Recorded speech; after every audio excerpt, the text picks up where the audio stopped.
Este video es para contarles de qué se trata el patrimonio funerario que yo comento en mi revista Patrimonio Funerario Integral. Está dirigido a todos los funcionarios municipales y provinciales, también a los gestores culturales, guías y toda persona interesada en esta temática, en este nuevo segmento cultural que poseemos.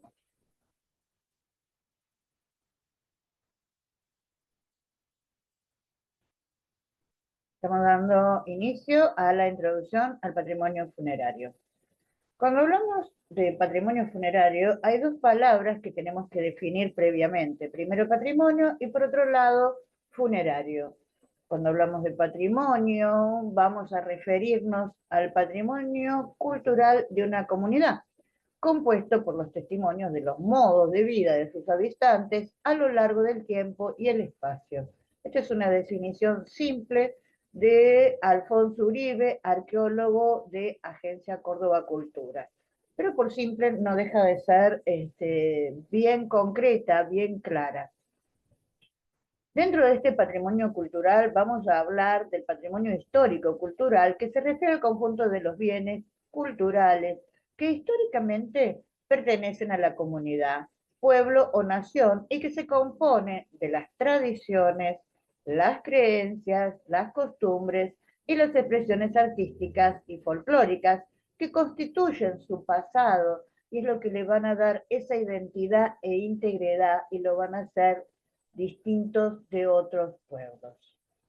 Dentro del patrimonio vamos a dividirlo en dos aspectos más grandes, que es el cultural y el natural. Y dentro del cultural vamos a poder subdividirlo en patrimonio tangible o material y patrimonio intangible o inmaterial.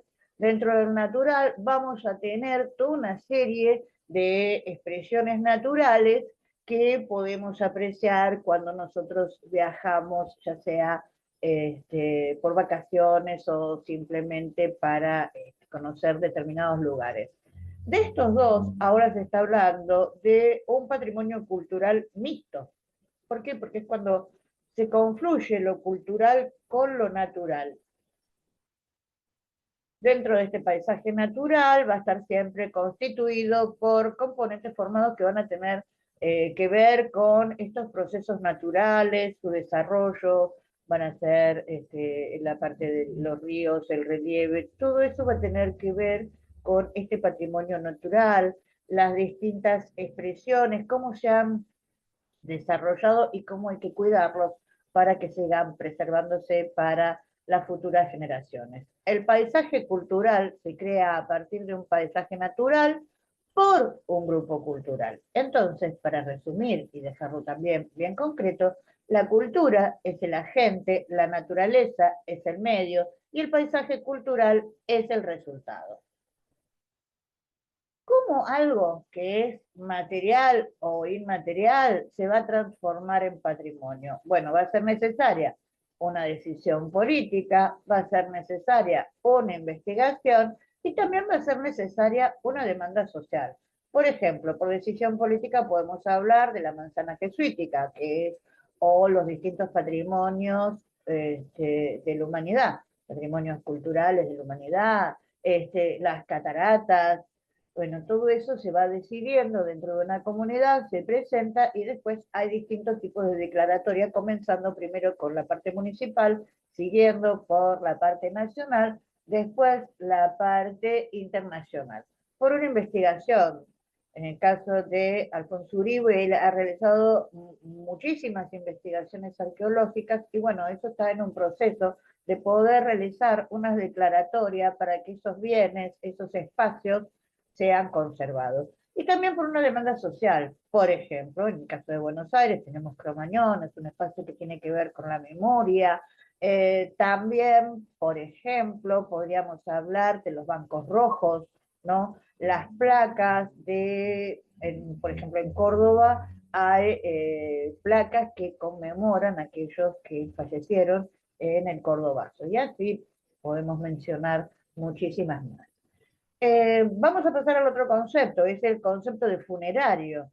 Según el Diccionario de la Real Academia Española, funerario pertenece o es relativo al entierro y a las exequias. Y ahí es donde empezamos un mundo muy amplio para poder abarcar este patrimonio funerario. Obviamente vamos a partir de la muerte, porque solamente a partir del difunto nosotros vamos a empezar a hablar del patrimonio funerario. Y también el diccionario de la Real Academia Española nos dice que es la cesación o el término de la vida. Pero nos da otro concepto, que es en este donde empezamos a ver la parte inmaterial. En el pensamiento tradicional existe una separación del cuerpo y del alma. Entonces ahí comenzamos a ver las religiones, las costumbres, los rituales y todo lo que conlleva esa parte. Ya tenemos el difunto, ya definimos patrimonio y funerario, y bueno, ¿dónde se colocaban estos restos de los difuntos? Primero se les denominaba necrópolis, ¿no? Que eran extensiones grandes de terreno donde abundaban diferentes monumentos fúnebres, especialmente muy antiguos. Estamos hablando, por ejemplo, de las pirámides de Giza en Egipto. Y cementerio es el espacio público privado destinado a la inhumación de los restos de los difuntos. Va a haber semejanzas y va a haber diferencias entre unos y otros, pero dentro de las semejanzas podemos mencionar que ambos comparten la similitud de ser lugares destinados al reposo eterno de los restos humanos y que la creación de ambos surge a partir de la necesidad de establecer una ubicación que vele por la conservación de esos restos humanos. Hablando de estos monumentos fúnebres, es una de las partes que cuando hablo con arquitectos me dicen, pero monumento funerario es otra cosa. No, monumento fúnebre tiene que ver con el acto de el fallecimiento de esta persona y la honra, la conmemoración, el homenaje que sus deudos le realizan. Serán de distintas calidades de construcciones, más, menos cuantiosas, mejores o muy humildes materiales, pero todos son monumentos funerarios. Dentro de esta parte del patrimonio funerario hay una confusión en considerar al tanatoturismo. El tanatoturismo es el turismo oscuro, que designa el visitar lugares que conmemoran desastres y atrocidades. Esto es, dirigido hacia la parte donde el ser humano, bueno, desarrolla su morbosidad y fue establecido este término tanatoturismo en 1976 por los profesores John Lennon y Malcolm Foley. Pero no estaríamos hablando de patrimonio funerario, estamos hablando de una inclinación de un segmento turístico que busca satisfacer su interés, su curiosidad, viendo estos lugares. El tanatoturismo, como estaba comentando, va a estar desarrollado en zonas de batalla, en prisiones, lugares de esclavitud. También incluye que se pueda ir a un cementerio, pero no es lo único. Va a haber los espacios del holocausto. Y bueno, ¿qué es lo que atrae ese lugar? Aparte del morbo que dijo, es el contacto con la muerte, las personas cómo murieron y bueno, todas las explicaciones que dan. Yo no hago ese turismo, no hago tanatoturismo. A mí me interesa mucho más el patrimonio funerario porque, como vamos a ver, tiene muchísimos aspectos para poder desarrollar. Y lo que dice Hohenhaus, que ha visitado 700 sitios de turismo oscuro en 90 países, es que cuando visitamos estos sitios no recordamos a los otros que fallecieron, nos recordamos a nosotros mismos. En ese sentido, el turismo oscuro nos guía a través de la muerte de otros hacia la finitud de nuestras vidas. Eso se lo agrego yo.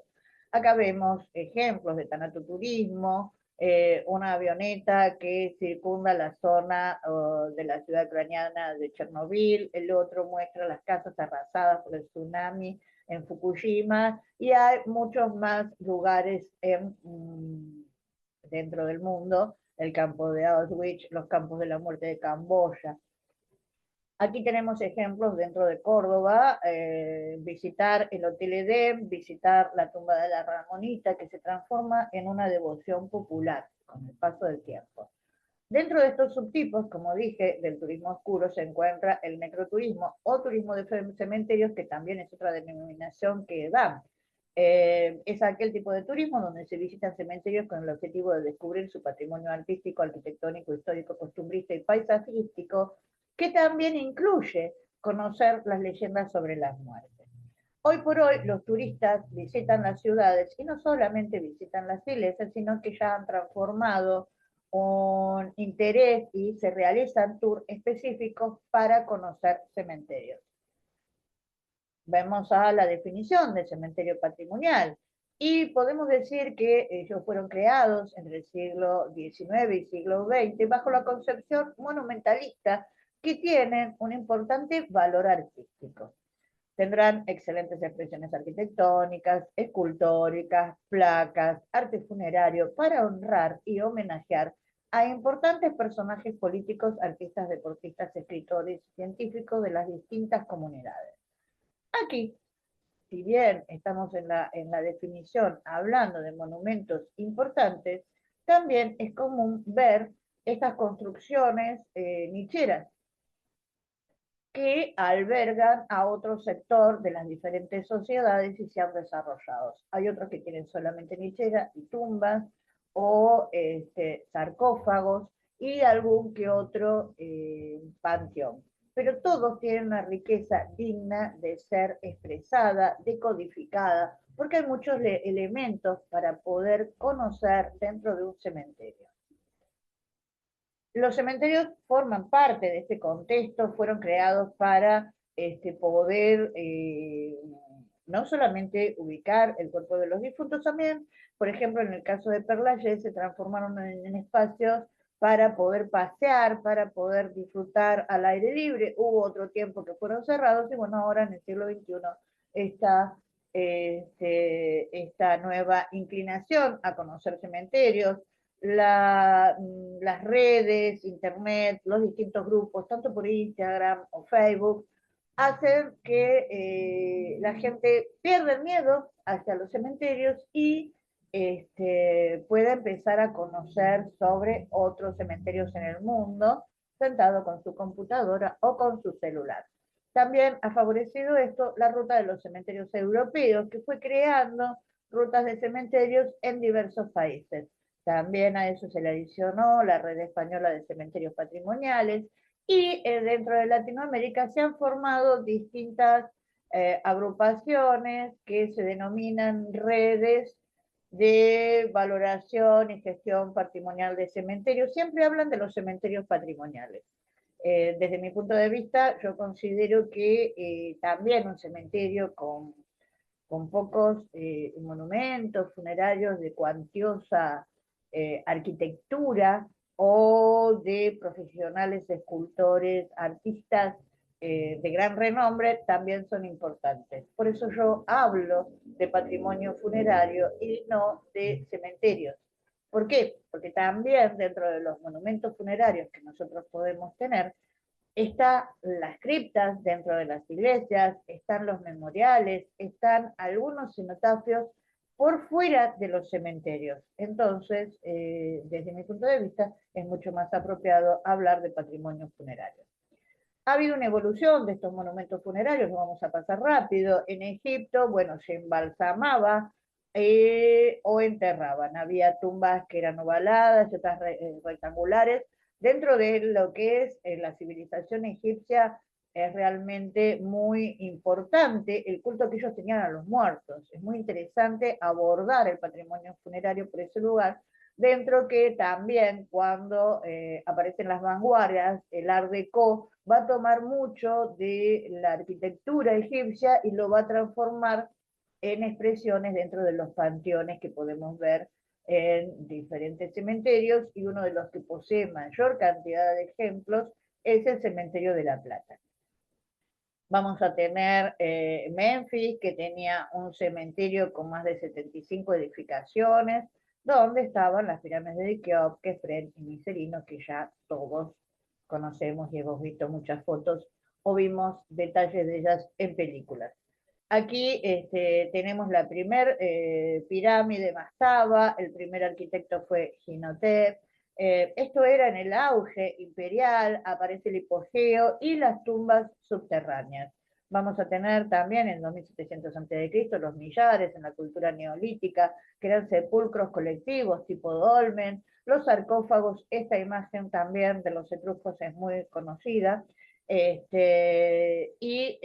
vamos a tener también en Grecia las distintas formas de poner las estelas donde colocaban el nombre de los difuntos. Y este es uno de los más importantes, que da origen a uno de los monumentos funerarios más conocidos, es el monumento funerario en honor a Mausolo en el Halicarnaso, realizado por su hermana y esposa. Obviamente no quedan más restos de esto, pero la palabra Mausolo se utiliza para designar aquel monumento funerario que se realiza en homenaje a una sola persona y que debajo en la cripta puede contener solamente sus restos o también los restos de familiares o amigos. Vamos a pasar ya en el 342 a.C. a los mausoleos romanos, el castillo de San Angelo en Roma, el panteón de Agripina en Roma. Vamos a cambiar esta parte de cremación cuando aparecen los cristianos. Los cristianos no aceptaban la cremación, ellos querían conservar el cuerpo. ¿Por qué? Porque tenían la idea, tienen su creencia de que cuando mueren, después van a pasar por un juicio eterno y van a resucitar. En la Edad Media ya empiezan a aparecer el aumento de la inhumación, se empiezan a enterrar, hay una gran demanda de un cementerio común. Obviamente en esta época hay muchísimas pestes y la cantidad de muertos es considerable y bueno, también se apela a la cremación. En el 313 después de Cristo, a la persecución de los cristianos va a dar origen a las catacumbas subterráneas que podemos ver en Roma, y las 12 tablas van a establecer que esté prohibido enterrar dentro del círculo del muro, de los muros de la ciudad. Esto se va a seguir sosteniendo. Otra forma de enterramiento que va a ser en el siglo XIV va a estar dada dentro de las iglesias, se van a formar las criptas, va a haber enterramientos a los costados de las iglesias y obviamente esto era para personajes importantes, no era para el pueblo común. Va a haber distintos cementerios, bueno, acá tenemos imágenes de cementerios con decoraciones de cráneos, de restos óseos de los difuntos. En Europa del siglo XVII y siglo XIX ya aparecen los cementerios patrimoniales y bueno, va a haber una gran cantidad de estilos a desarrollar, empezando, bueno, por el estilo neoclásico que era el preponderante. Vamos a tener en España en 1781 problemas en los templos para poder enterrar y bueno, se busca erradicar estos cementerios de las ciudades a mitad del siglo XVIII. Esta es vista de un pasaje de la peste originada por las emanaciones de los cadáveres. Esta es otra real cédula que obliga a construir cementerios fuera de la ciudad y bueno, ya en el siglo XX aparecen los cementerios con diferentes tipos de construcciones y diseños y debido a las guerras también aparecen los hornos crematorios y grandes extensiones para depositar a los difuntos. Así es como tenemos también en el siglo XX, fines del siglo XX, principios del siglo XXI, los cementerios parques que van a tener una uniformidad respecto de, directamente se pierde el monumento funerario por encima del suelo y aparecen estas lápidas que contienen los datos de los difuntos. Por eso es que quise hacer un libro para que se comprendiera el patrimonio funerario desde un lenguaje mucho más accesible a todo el mundo, para que no me dijeran de qué hablas cuando hablas de patrimonio funerario. Bueno, en el libro vamos a decir por qué hablamos de patrimonio funerario. Después de haber hecho ponencias internacionales, la primera es la primera que hice en la Universidad de San Carlos de Guatemala, presenté mi revista para Chile, participé, el de la revista lo presenté en España, en Chile presenté una ponencia sobre estas diferencias entre el tanatoturismo y necroturismo, y también hice varios conversatorios internacionales gratuitos con el mismo objetivo. Porque todos perseguimos el mismo problema, el patrimonio funerario es como que estuviera olvidado dentro de un ámbito mucho más general. Sí, los arqueólogos, sí, en distintas ramas científicas estudian historia también, pero en cuanto a queremos visitar un cementerio, queremos que ese cementerio se conserve, haya una determinada seguridad para que el vandalismo no nos quite la posibilidad de conocer qué personajes yacen allí, bueno, nos encontramos con un problema. Aquí les muestro la primera guía de cementerios de la República Argentina, donde en esa oportunidad yo realicé los ensayos del cementerio de El Salvador y San Jerónimo, donde soy una de las guías locales de ese cementerio. Y cabe destacar, no figura el nombre, María Laje es una precursora en Argentina, en Buenos Aires, con su grupo de Facebook Patrimonio Funerario Mundial, y es una gran difusora de todo más que todo de los cementerios. Esta es una participación literaria mía. A partir de esto que yo encontraba, muchos encuentros, muchos congresos, muchos coloquios, donde solamente se presentaba prestigiosos exponentes académicos, donde el lenguaje a veces para la persona común podía resultar un poco críptico. Realicé el primer encuentro latinoamericano integral de patrimonio funerario, donde convoqué y hubo personas muy amorosas que dedicaron su saber en 9 días de 2 horas y media para realizar este primer encuentro de una manera coloquial, donde se puede ver en internet esas emisiones que hicimos desde la revista, el grupo Chispazos Literarios, donde ellos participaron con el desarrollo de la literatura dentro del patrimonio funerario. Eso dio lugar después a hacer una diplomatura de diseño y arquitectura del patrimonio funerario, pero estaba enfocada en la arquitectura. También teníamos una traba en la expresión, porque considero que una de las partes más ricas que tiene el patrimonio funerario es todo su aspecto inmaterial. En ese mismo tiempo realicé la primera revista de patrimonio funerario integral, gratuita y virtual, donde en este año pasé, en vez de hacer ediciones mensuales, a ediciones trimestrales. El año pasado realicé el primer libro del Cementerio San Jerónimo para poder unificar conceptos, contenidos con fuentes fidedignas y con el propósito de lo que estoy haciendo este año, que otros puedan replicar. Si yo pude hacer ese libro, otros pueden hacer lo mismo. Tuve el beneplácito del Consejo Deliberante y también de la legislatura provincial. El patrimonio funerario es un atractivo para cada localidad que puede unirse a otros circuitos, por ejemplo, circuitos religiosos. Es un espacio donde diversas profesiones pueden expresarse. Es un elemento educativo, podemos enseñar historia, geografía. Yo doy guiadas hasta de las tipografías al grupo de diseño del Instituto Mariano Moreno de la ciudad de Córdoba. Es un escenario que permite realizar diferentes tareas artísticas. Podemos hacer una convocatoria para sacar fotos con distintas temáticas, podemos hacer obras de teatro, hay cementerios como por ejemplo el Británico en Buenos Aires que ofrecen o distintos espectáculos musicales. También, lo más importante, es un expediente de la identidad de cada ciudad y un referente de su historia. Y también es un factor de incremento económico. Este detalle, por ejemplo, la zona del cementerio de la Recoleta es muy importante y tiene el Centro Cultural Recoleta, tiene una plaza de artesanos enfrente y una gran cantidad de bares a su alrededor. Dentro de mi libro, la primera parte habla de las generalidades, la introducción, el origen de los sepulcros y los conceptos básicos y definiciones un poco más de las que les di hace un rato. El sepulcro, dentro del derecho romano, se considera el monumento funerario construido para contener los restos de los difuntos. Su naturaleza jurídica está establecida por cosas religiosas, pero no religiosas en el sentido que nosotros tenemos, estamos hablando desde lo jurídico, que están por fuera del comercio por razones de derecho divino.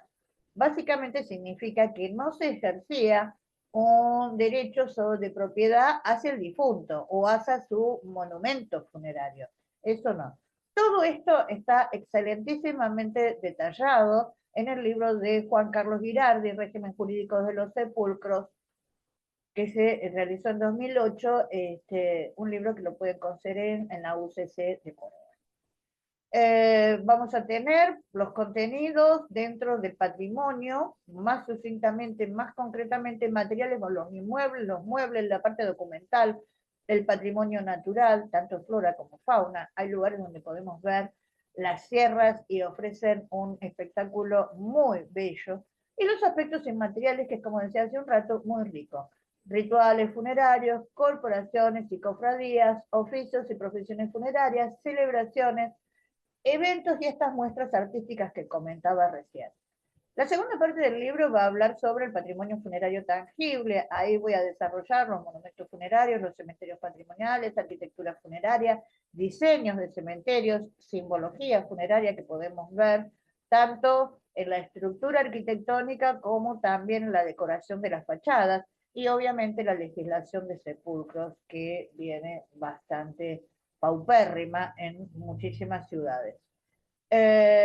Aquí cabe decir de qué trata este cementerio patrimonial. Nuevamente estamos hablando de las expresiones arquitectónicas y escultóricas, placas, arte funerario para honrar o homenajear a importantes personajes políticos. Vamos a tener el psicopompo, que es una expresión que me gusta comentar. En este caso tenemos al ángel de la familia Minetti en el cementerio San Jerónimo, donde una mano está hacia abajo y la otra mano está hacia arriba, expresando los ángeles son uno de los psicopompos más comunes para elevar el alma hacia el cielo. Otras expresiones del patrimonio funerario, en las puertas, en las capillitas, las imágenes, los féretros, los adornos, los diferentes herrajes, los floreros. Estos son las pequeñas placas que se van haciendo. Esto es una simbología de la hora fatal y esto es lo que se está haciendo ahora mucho más moderno con respecto a las placas para evitar el vandalismo de estas placas que son de bronce que se las están robando en todos los cementerios del mundo, no solamente en Córdoba. Acá tenemos expresiones de alto relieve y en esto que vemos acá, estos dijes, corresponden a pequeños cinerarios que tienen algunos deudos para poder conservar las cenizas de sus seres queridos. Otra de las cosas, lo hablaba, ¿no? De las tipografías, estos son parte de las tipografías que podemos encontrar en un cementerio. Vamos al patrimonio funerario intangible y tenemos las costumbres funerarias, los mitos, las leyendas, celebraciones funerarias, curiosidades funerarias, devociones populares y religiosas, profesiones funerarias y académicas, empresas funerarias, lo funerario en las artes con gran desarrollo y la literatura funeraria. Con todo esto pretendo dar una idea más completa. Obviamente quizás me falte algún rubro, pero me parece que con todo esto podemos tener una idea completa de qué es lo que comprende el patrimonio funerario, que no es solamente la biografía del difunto. Acá vemos algunas calacas, la celebración de el patrimonio cultural del Día de los Difuntos en México, y esto es algo que amo y todos los sábados voy al cementerio San Jerónimo para ver si sigue estando y que no se lo robaron.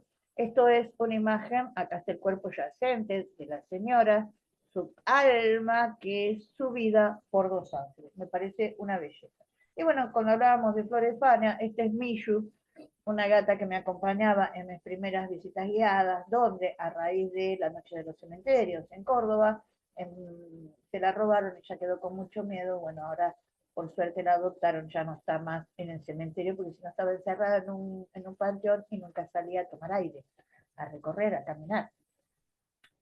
Acá ya vamos a finalizar. Tenemos que necroturismo se refiere a la muerte en sí, agrupando de acuerdo a esta manifestación las catástrofes naturales, los accidentes, las guerras, las prisiones. Estaría más ligado al tanatoturismo. Cuando hablamos de turismo de cementerios, vamos a tener una mayor inclinación a mencionar un espacio contenido y hablar desde donde en ese espacio los diferentes monumentos funerarios que poseemos. Yo hablo de patrimonio, de turismo, de patrimonio funerario. ¿Por qué? Porque es mucho más abarcativo, por todas las razones que les di. Por ejemplo, las cruces caminales también corresponden al patrimonio funerario y hay libros escritos con ellas, hay ponencias realizadas sobre estas cruces caminales. Por último, ya para terminar realmente, el año pasado presenté el proyecto de la revista y la Secretaría de Gobierno de la Ciudad de Córdoba, junto a la Dirección General de Cementerios, dieron lugar que pudiéramos realizar el primer encuentro de cementerios de Córdoba, donde se hicieron ponencias, se hicieron visitas guiadas dentro del cementerio. Fue realmente una jornada muy interesante. Este año no lo pude hacer en el cementerio San Jerónimo, pero sí, Valle Hermoso me permitió incorporar este proyecto de capacitación mediante un seminario de patrimonio funerario en el Valle de Punilla. Y ahí surge la idea de llevarlo hacia otras rutas de Córdoba, en este caso es la 36, Alcira Quijena, Almafuerte, donde desarrollaremos este martes el segundo encuentro de cementerios de la provincia de Córdoba con el título de Conociendo el Patrimonio del Sur. Vamos a encontrarnos el martes en el Centro Cultural, en la Casa de la Cultura de Alcira Quijena. Vamos a realizar unas ponencias y después visitaremos un tour por cementerio. El seminario sigue la misma modalidad, siendo semipresencial y teniendo esta posibilidad de que realiza la revista Patrimonio Funerario Integral el otorgamiento de media beca a cada municipalidad interviniente en la ruta. Esto de los seminarios es mi contribución a la cultura, es mi contribución al conocimiento del patrimonio funerario. También vamos a tener a la semana siguiente el tercer encuentro de cementerios de Córdoba, conociendo el patrimonio funerario en el noreste cordobés, el lunes 17 de junio en la localidad de San Francisco. Allí va a haber disertaciones, va a haber almuerzo y después vamos a tener una visita al cementerio de San Francisco, que es una belleza. Contamos con muchos más sponsors y en ambas ciudades contamos con el aval de la Agencia Córdoba Cultura. Después, al día siguiente, comienza la primera clase, la segunda clase, mejor dicho, la segunda clase el martes 18 en San Pedro, donde vamos a recorrer diferentes cementerios de la región de Ancianusa y estamos avalados por la red de ciudades de ese entorno de Ancianusa. Este es el mismo detalle, está armado por 7 módulos: necroturismo, patrimonio funerario, material e inmaterial. Vamos a ver la arquitectura, las simbologías, las costumbres, la simbología funeraria general, las costumbres y los mitos, la ruta de los cementerios y también la parte de legislación. Concluyendo, un mensaje que es: si no apreciamos qué comprende el patrimonio funerario, si no sabemos las distintas facetas que nos permite mostrar, si no conocemos sus componentes, no podremos ver el potencial que posee como un museo abierto para conocer la identidad, la memoria y las costumbres de los pueblos. Muchas gracias. Graciela Pedraza, directora de la revista Patrimonio Funerario Integral.